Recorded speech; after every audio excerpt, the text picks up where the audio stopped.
Good afternoon. It's Pastor Dave coming to you with another mini church, and it is a beautiful day here in New York, so I couldn't help but do this outside.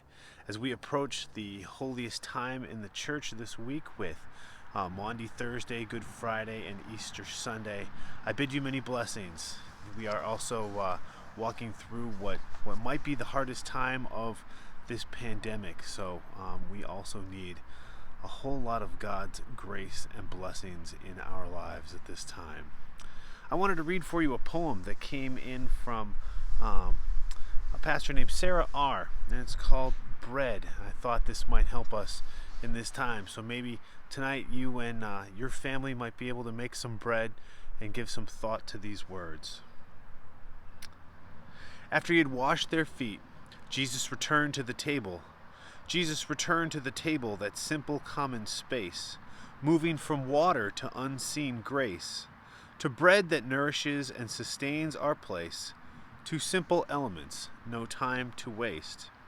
I should have known that water would be there, but of course there would be bread. From the start of creation, God has tried to keep us fed. Fed on bread and roses and love we didn't notice. I should have known there would be water, but of course there would be bread.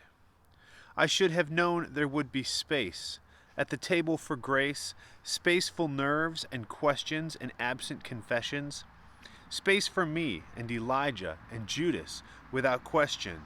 I should have known there would be space, but of course there would be bread, for it started with manna, and all would be fed.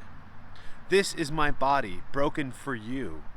For you, 5,000, for you, Israelite nation, for you, children of the covenant, Judas and Peter, this is my body broken for you. That simple phrase, paired with the food of the day, makes me human again, nourishes weak spots within, it lifts me up and draws me back in, breathing life into bones that are weary and thin. For it's easy to be so hungry for God that God must appear in the shape of a meal, countering frailty, allowing me to heal. So maybe that's why I come back to this space, because I know God will be there, offering grace. And I need that bread in order to feel, in order to see the kingdom revealed. I should have known there would be water, but of course there would be bread. For I am hungry, and all must be fed. My friends, God blessings to you as we begin this holiest of weeks. May God fill you from the very bottom of your feet to the top of your head. Fill your room with God's presence.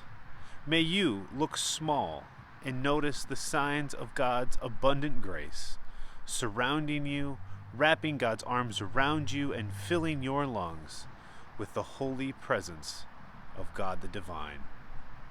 From my family to yours, God's peace. Amen.